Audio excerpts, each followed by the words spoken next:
34,000 ఎకరాలు ఇచ్చి 29,000 పైచిలకు రైతులు గత 5 సంవత్సరాలుగా నలిగిపోయి రోడ్ల మీదకి వచ్చి ముళ్ళ కంచెల మధ్యలో కూర్చొని పోలీసు లాఠీ దెబ్బలు తిని కేసులు పెట్టించుకొని మీ కన్నీళ్లు తుడిచే వాళ్ళు ఉన్నారా ఆ రోజునని చాలాసార్లు మహిళా రైతులు నన్ను అడిగారు. ఆ రోజు అమరావతి మహిళా రైతుల పాత్ర చాలా అభినందనీయం. మగవాళ్ళు ఆపేస్తే ఆడపడుచులు బయటకు వచ్చి తిరిగి పౌరుషం చూపించారు, ఆంధ్ర పౌరుషం చూపించారు.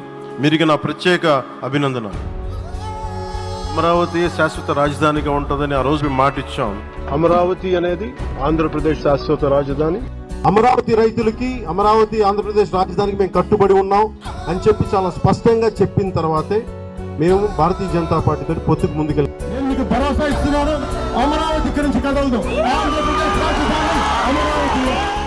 ఆ ఇచ్చిన మాట ప్రకారం ఈ రోజున తిరిగి పునఃప్రారంభానికి విచ్చేసిన గౌరవ ప్రధానమంత్రి శ్రీ నరేంద్ర మోదీ గారికి మనస్ఫూర్తిగా మన అందరి తరపున, ఆంధ్రప్రదేశ్ ప్రజలందరి తరపున, అమరావతి రైతాంగం తరపున, ఆడపడుచుల తరపున వారికి చేతులెత్తి హృదయపూర్వక నమస్కారాలు తెలియజేస్తాం. ఈ రోజు ఈ వేదిక నుండి మేమందరం మీకు హామీ ఇస్తున్నాం, అమరావతి మళ్ళీ ఒక ప్రపంచ స్థాయి సర్వశ్రేష్ఠ రాజధానిగా ఆవిర్భవిస్తుంది.